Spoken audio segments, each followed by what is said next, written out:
Hello बच्चों, स्वागत है आपका मेरे चैनल अनु हेल्पफुल स्टडी में। आज हम पढ़ेंगे शिक्षा निदेशालय की तरफ से आकलन कार्यपत्रक 4, जिसका विषय सामाजिक विज्ञान। ये कक्षा 8 के बच्चों के लिए है। ये कार्यपत्रक है 28/9/2021 का। ये आपका असेसमेंट पेपर है जो 20 अंक का आएगा। तो बच्चों, वीडियो शुरू करने से पहले चैनल को सब्सक्राइब कर देना, बेल आइकन को भी प्रेस कर लेना, जिससे कि आपको मेरी वीडियो की नोटिफिकेशन मिलती रहे। शुरू करते हैं। नीचे दिए गए स्रोत को ध्यानपूर्वक पढ़िए और नीचे दिए गए प्रश्न संख्या 1-4 के सही उत्तर वाले विकल्प के गोले को पेंसिल से काला कीजिए। वन हमारी संपदा है। पौधे जंतु को आश्रय प्रदान करते हैं और साथ ही पारितंत्र को भी अनुरक्षित रखते हैं। जलवायु में परिवर्तन और मानव हस्तक्षेप के कारण पौधों और जंतुओं के प्राकृतिक आवास नष्ट हो सकते हैं। बहुत सी जातियाँ सुरक्षित अथवा संकटपन्न हैं और कुछ लुप्त होने के कगार पर है। वन उन्मूलन, मृदा अपरदन,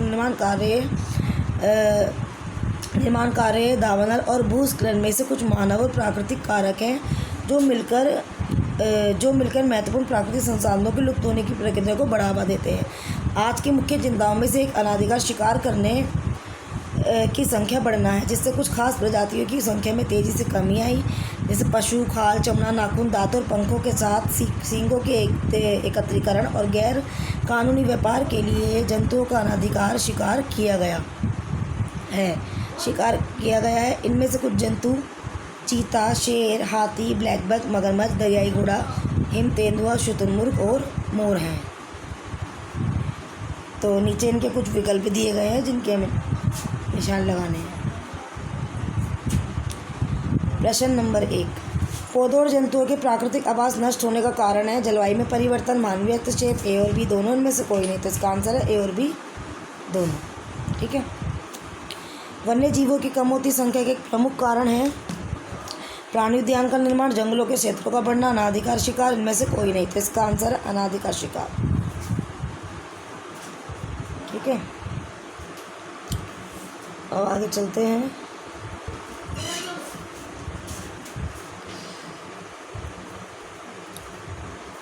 प्रश्न नंबर 3, वन्य जीवों के शिकार का प्रमुख कारण है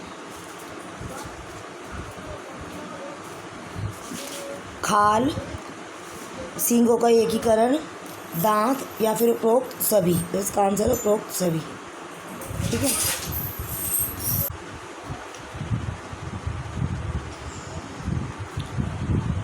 तो ये हो गया आपका प्रश्न नंबर 4। निम्नलिखित में से क्या प्राकृतिक संसाधनों के लुप्त होने के प्रमुख मानवीय कारणों में से नहीं है? शिकार, निर्माण कार्य, वनोन्मूलन या भूस्खलन। तो इसका आंसर है भूस्खलन। ये वाला हो जाएगा, इसका ये हो जाएगा। ठीक है। अब निम्नलिखित प्रश्नों के उत्तर दीजिए। ये आपके 6 अंक के हैं। 5वां, 6वां, 7वां 2-2 अंक के तीनों हैं। ठीक है।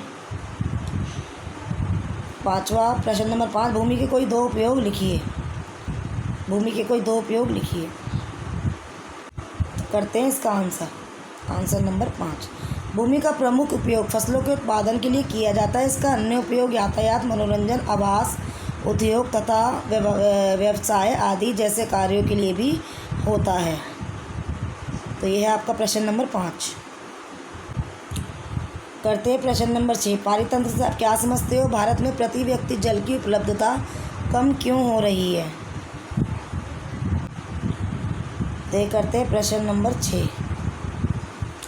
पारितंत्र एक प्राकृतिक इकाई है जिसमें एक क्षेत्र विशेष के सभी जीवधारी अर्थात पौधे, जानवर, अणुजीव शामिल है, जो कि अपने अजैव पर्यावरण के साथ आंतरिक क्रिया करके एक संपूर्ण जैविक इकाई बनाते हैं। ये काट देंगे। देश में प्रति व्यक्ति जल की उपलब्धता में लगातार कमी हो रही है और वर्ष 2050 तक इसके कम होकर 1140 घन मीटर प्रति वर्ष रह जाने की आशंका है। तो ये आपका हो जाएगा आंसर नंबर 6। करते वन्य जीवन प्रश्न नंबर 7, वन्य जीवों के संरक्षण के किन्हीं 2 उपायों को लिखिए। तो ये हो जाएगा आंसर नंबर 7। आंसर नंबर 7, वन्य जीवों के संरक्षण के उपाय। पहला है वन्य जीवों के प्राकृतिक आवासों को बिना नुकसान पहुंचाए नियंत्रित करना। दूसरा है वन्य जीवों के शिकार पर पूर्ण प्रतिबंध लगाना। ये हो जाएगा प्रश्न नंबर 7 का उत्तर। अब आगे हैं निम्नलिखित प्रश्नों के उत्तर दीजिए। आगे प्रश्न नंबर 8 और 9 हैं, ये 2 हैं। 2 प्रश्न हैं जिसका एक अंक 3 नंबर का है, ये भी 3 नंबर का है, तो ये टोटल है 6 नंबर के। ठीक है, तो मृदा निर्माण के लिए उत्तरदायी किन्हीं 3 कारकों का वर्णन कीजिए। तो प्रश्न नंबर 8 करेंगे। प्रश्न नंबर 8, मृदा निर्माण के कारक। तो मृदा निर्माण को नियंत्रित करने वाले 5 कारकों में मूल शैल, उच्चावच, समय, जलवायु तथा जैविक तत्व शामिल हैं। अब हम करेंगे प्रश्न नंबर 9, जल एक संसाधन है, कैसे। तो ये रहा इसका आंसर। जल संसाधन जल के वे स्रोत हैं जो मनुष्यों के लिए उपयोगी होते हैं। अधिकांश लोगों को ताज़े जल की आवश्यकता होती है। जल की उपस्थिति के कारण ही पृथ्वी पर जीवन संभव है। जल एक अक्षय प्राकृतिक संसाधन है। अब आगे करते हैं।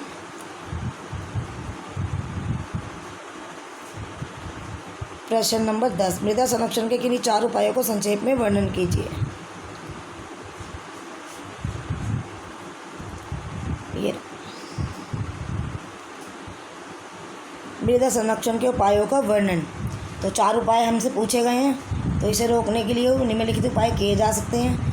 नंबर 1 है, मृदा संरक्षण के लिए आवश्यक है कीटनाशक रसायनों तथा रासायनिक खादों का प्रयोग कम से कम किया जाए। और उसके बाद है, अधिक से अधिक वृक्ष लगाएं, क्योंकि वृक्ष मृदा के बहाव को रोकते हैं तथा मिट्टी में पानी रोकने की क्षमता विकसित करते हैं। आगे है, पर्वतीय ढलानों पर मिट्टी को बहने से रोकने के लिए कंटूर पद्धति का उपयोग किया जाए।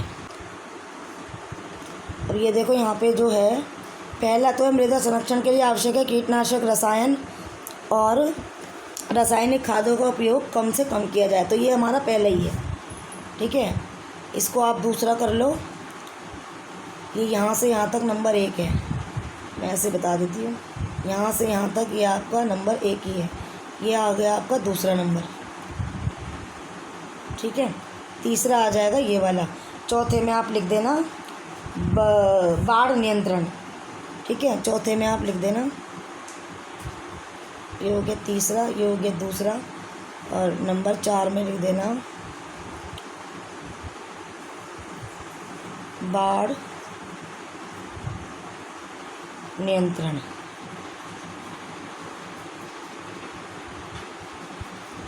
ठीक है, तो ये हो जाएगा आपका प्रश्न नंबर 10। तो इसी के साथ बच्चों हमारी वीडियो भी समाप्त हुई। थैंक यू बच्चों, मिलते हैं नेक्स्ट वीडियो के साथ।